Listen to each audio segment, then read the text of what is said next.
അയാൾ വരുന്നില്ല അല്ലേ? വരുന്നില്ല. മമ്മി ഹാപ്പി ആയല്ലോ. നമ്മൾ ആരും നിന്നൊന്നും എക്സ്പെക്ട് ചെയ്യരുത്. നിന്റെ ജനറേഷന് കമ്മിറ്റഡ് ആവാൻ ഒരു മടിയുണ്ട്. ഇറ്റ്സ് ക്വൈറ്റ് നാച്ചുറൽ മോളോ. അപ്പൊ ഐ തിങ്ക് ഈസ് കൺഫ്യൂസ്ഡ്. ഞാൻ സംസാരിച്ചാൽ ശരിയായിരിക്കും.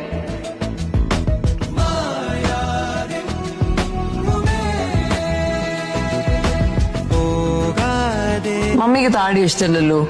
He has a beard. പിന്നെ ഹിന്ദുവാണ്. And he's a little older than me. അവൾക്ക് ഇഷ്ടമുണ്ടായിരുന്ന പ്രഭേന്ദുവിനല്ലേ? അതെ.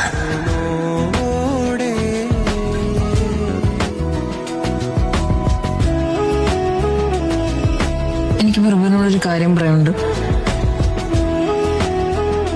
എന്താ? എനിക്ക് പ്രഭയെ ഇഷ്ടമാണ്. അതിപ്പോ എനിക്കും ഡെല്ലിയിലും ഇഷ്ടമാണ്. അതല്ല, I'm in love with you. Thank you. I love you to.